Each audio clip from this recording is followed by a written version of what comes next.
How many times have you picked up the shattered pieces of your heart, wondering if it's even possible to feel whole again? Love, it promises ecstasy, a divine connection, a solace from the cold indifference of the universe.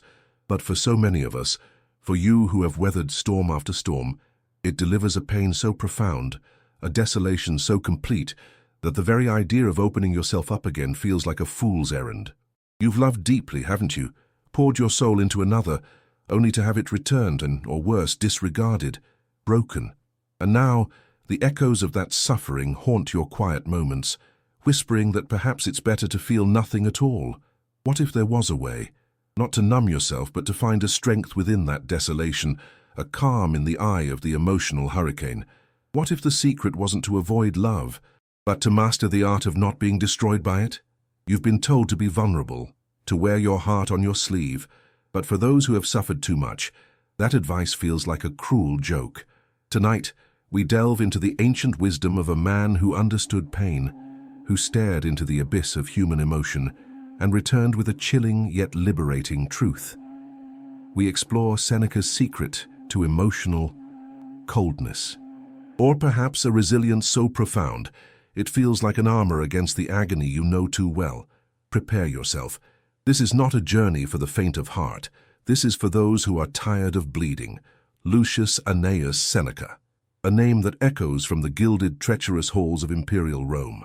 He wasn't just a philosopher scribbling in an ivory tower. He was a statesman, a playwright, an advisor to the infamous Emperor Nero. He lived amidst power, ambition, and brutal betrayals. He knew the sting of exile, the weight of political intrigue, the constant threat of death. Seneca wasn't a stranger to suffering.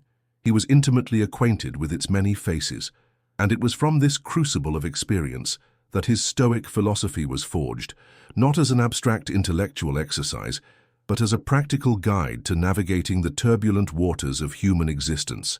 He once wrote, "We suffer more often in imagination than in reality." Think about that. How much of your agony in love was born from the specter of what could happen, what might be lost, or what was imagined about the other's feelings, their intentions? Seneca saw that our inner world, our judgments, our untamed emotions, were often the true architects of our misery.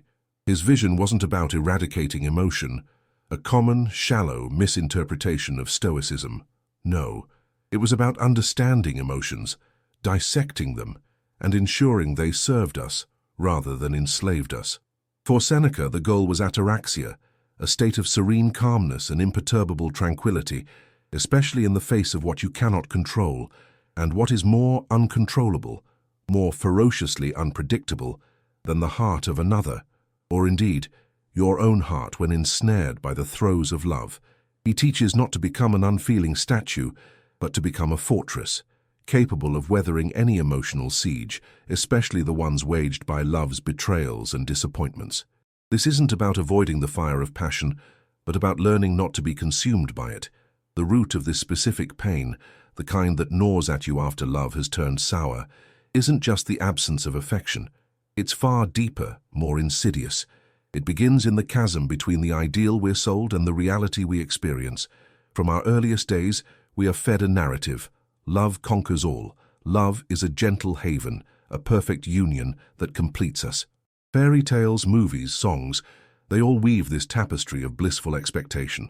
So when our experiences starkly contrast this idealized image, the fall is brutal. It's not just a person we lose, it's a dream that shatters. Think about it. You offer your trust, your vulnerability, the very essence of your inner self, believing it will be cherished, protected. When that trust is broken, when that vulnerability is exploited or met with indifference, it feels like a fundamental violation of your being. The pain is so acute because love, in its purest aspiration, is emerging. And when that bond is violently severed, it's like tearing fabric, an amputation of a part of your soul you allowed another to inhabit. Experiences common to so many of you amplify this.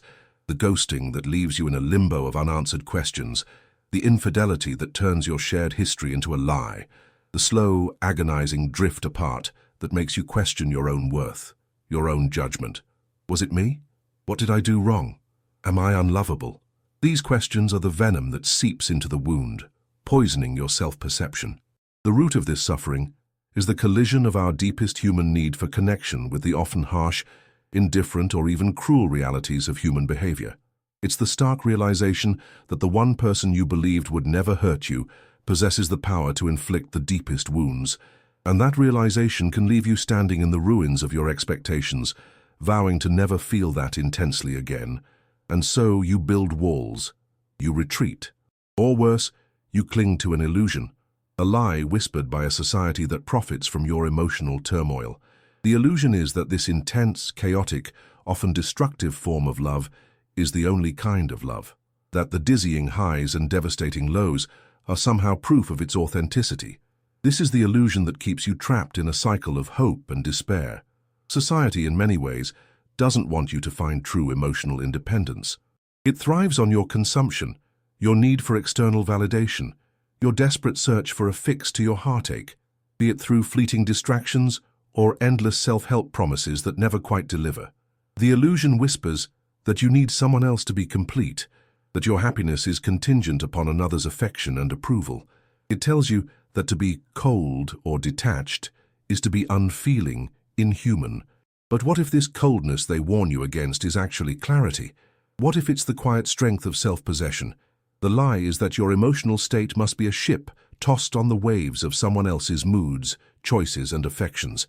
You are taught to invest everything, to lose yourself in another, and then you are left bewildered when that investment yields only pain. The system isn't designed for your emotional sovereignty. It's designed to keep you needing, searching, and ultimately suffering, because a populace in emotional disarray is easier to influence, easier to sell to.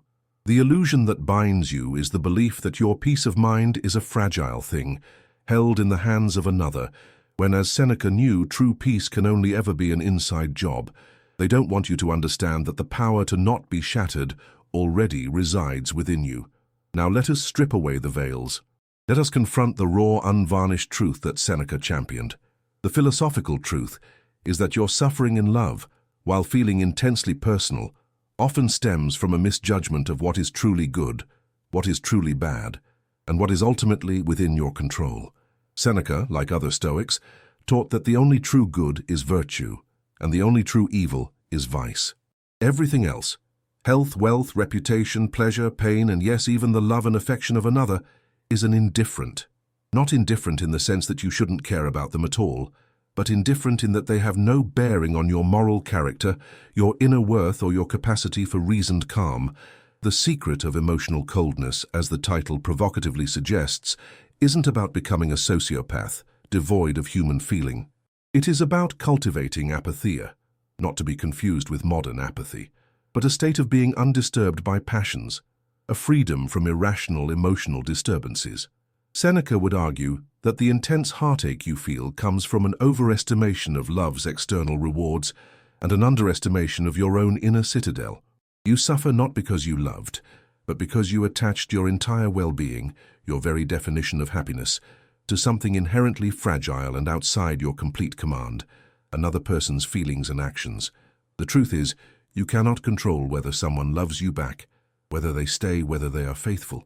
You can only control your own responses, your own judgments, your own actions. It is not the man who has too little, but the man who craves more that is poor, Seneca proclaimed. Apply this to love. It is not the absence of a specific person's love that ultimately destroys you, but the insatiable craving for an idealized version of it, the desperate attachment to an outcome you cannot guarantee. The philosophical truth is that your core can remain untouched, your peace can remain intact, even when the storms of love rage around you. This is the liberation Seneca offers, the power to choose not to be a casualty of your passions. To embrace this truth is to invite a profound internal conflict. A war rages within. One part of you, conditioned by years of societal programming and raw emotional experience, screams in protest. It clings to the familiar drama, the intoxicating highs, even the perversely comforting ache of familiar suffering. This is cold, this is unnatural, it cries. To love is to feel everything, to risk everything, to be willing to be destroyed. This voice mourns the loss of that romantic ideal, the dream of a love that magically heals all wounds without any internal work. It fears that this stoic path will lead to a barren, joyless existence, devoid of passion. Then there's the other voice, the quieter, deeper whisper of reason, perhaps newly awakened by Seneca's wisdom. It speaks of peace, of resilience, of an unbreakable inner core. It reminds you of the crushing weight of past heartbreaks, the sleepless nights, the days lost to despair. It asks, is that chaotic, dependent suffering truly living, or is it merely a sophisticated form of self-torture? This is the conflict, the allure of romantic suffering versus the demanding path of emotional self-mastery. To choose Seneca's way is to begin the arduous process of detaching your well-being from external outcomes.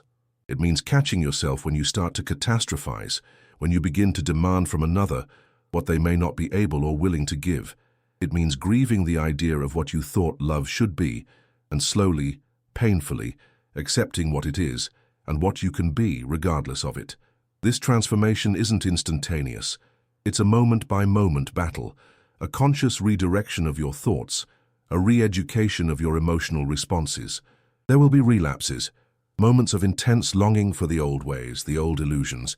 But with each small victory, with each instance you choose reason over destructive passion, the ground beneath you becomes a little firmer. You are not killing your ability to love. You are killing your addiction to suffering in its name. So how does this ancient philosophy help you reconstruct, to rise from the ashes of a love that burned you to your core? It's not about vowing, never again. It's about approaching next time, or even your current solitude, with a radically different internal framework. Seneca's wisdom offers practical tools for this reconstruction. First, the practice of negative visualization. Imagine losing what you hold dear, not to dwell in morbid fear, but to appreciate it more fully while you have it, and to mentally prepare for its potential, inevitable impermanence.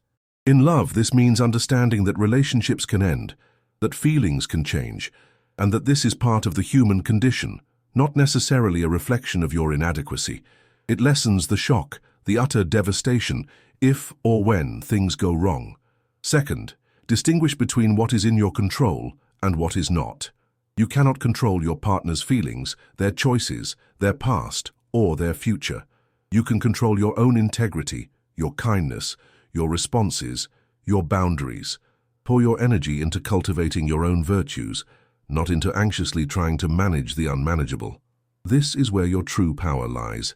Third, practice self-sufficiency. Seneca championed the idea of the sage as self-sufficient, not needing anything external for their happiness.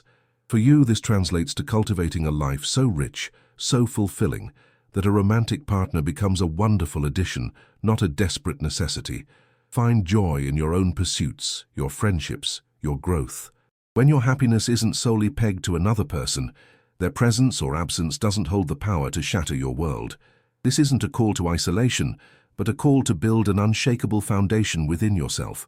Philosophy, then, becomes your guide to building this inner citadel, brick by reasoned brick, until you stand strong, not impervious to love, but impervious to being destroyed by its capricious turns.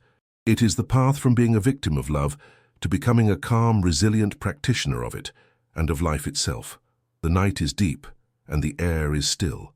You've walked with Seneca through the shadowed corridors of a heart that has loved and lost, and perhaps loved and lost again.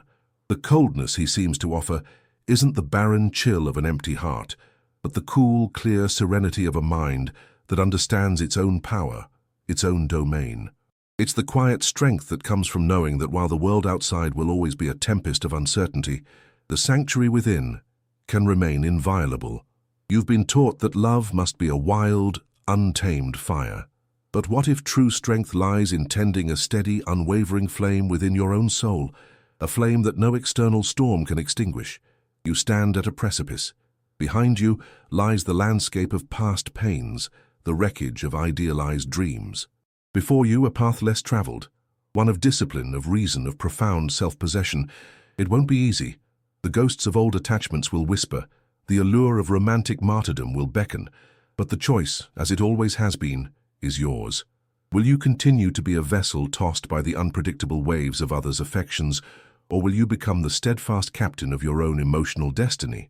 Seneca's wisdom doesn't promise a life devoid of feeling. It promises a life where you decide how those feelings shape you, or whether they get to break you. The pain you've endured in love has carved depths into you.